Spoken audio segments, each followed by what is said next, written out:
Hi everybody, it's Molly and CD. Here we are with our high roof Sprinter passenger van. It's a 2015 144 and it just made its maiden voyage from Oregon through British Columbia to Michigan. And we are here to show you some of the conversion that we did to get us here. It actually ended up working out really well. So we were happy, so we thought we'd give you a little bit of a tour. CD's the mastermind of the whole thing, so I'm going to let him go ahead and do the tour. Here we go. See, we've got our standard bed build. We've got two mattresses sitting up top at the moment, and on this side we've got these are the pieces of our second bed over here. The all-important toy box, some other miscellaneous things, one specifically for our bike things, as well as mounts for the kids' bikes when they are in here. And then we ended up with a shelf for all our long fishing poles, kites, etc. And we'll walk around and I'll show you how that bed goes together.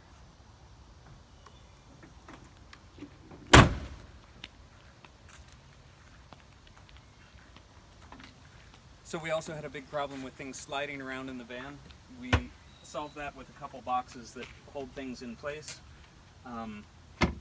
And you'll see there's some trim work on here that's not actually trim. That's part of our second bed system. So if you want to come inside a second, you can see that here are the two mattresses. We'll go ahead and lift up the bed. And we built in a little storage for the things that we need every day. We've got our pajamas, clothes, toiletries live over here. We've got our blackout blinds and things along that lines, as well as extra blankets, so that we're ready when it's bedtime. Grab out what we need. And we wanted everything to be able to convert while we're still in the van. On the 4th of July, for example, kids were exhausted. They were still asleep in their seats, and I didn't want to have to move the seats or the kids at any point during the conversion process. So I designed it so that it pieces together.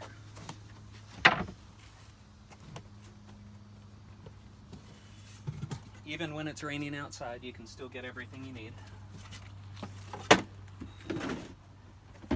That adds a little height to our cooler, which acts as one of the legs of the project.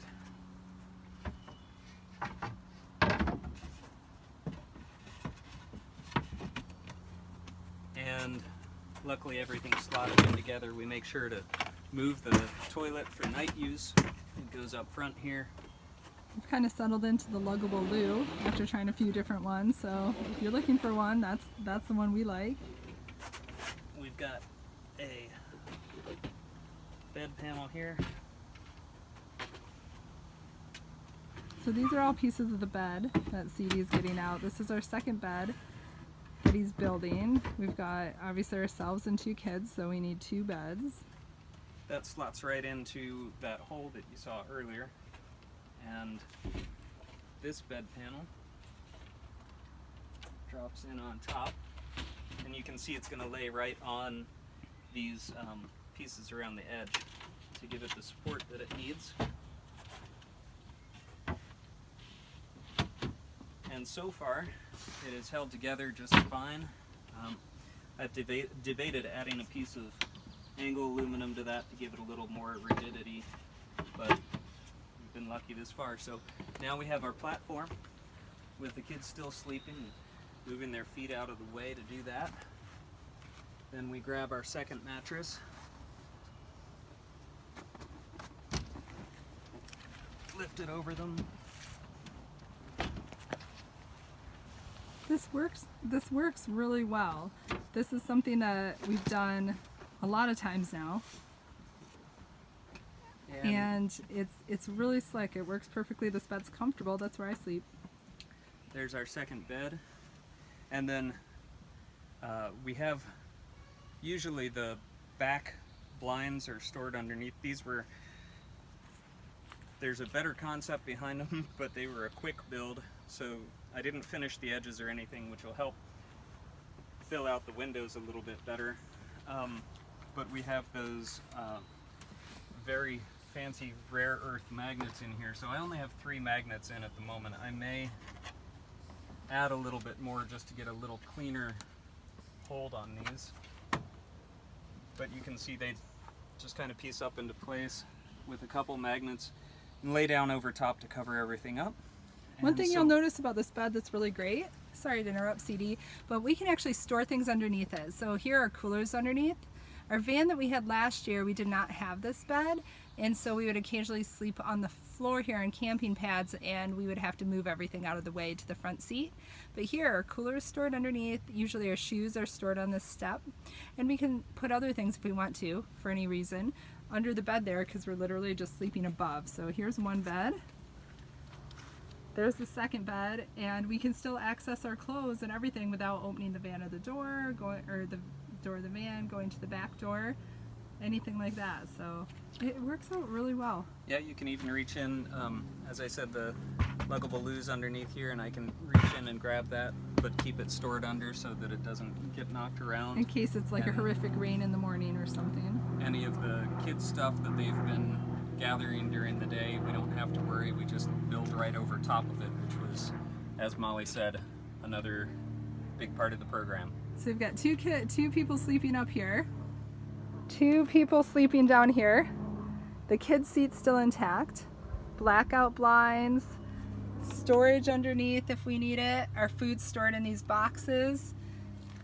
Over here we usually have our water container where we wash our hands, get water for brushing our teeth, things like that. And it's working out. It worked really well on our trip, CD. So thank you very much. I'm excited that it worked.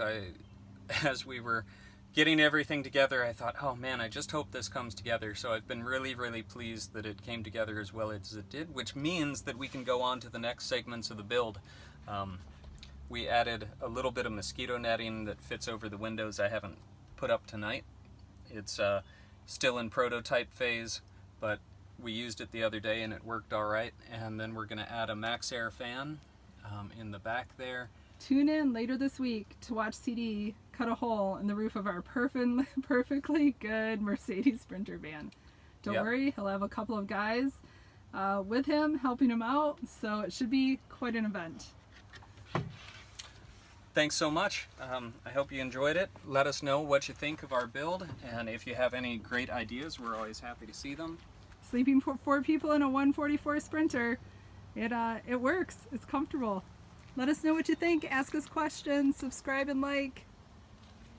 Thanks, everybody. Bye.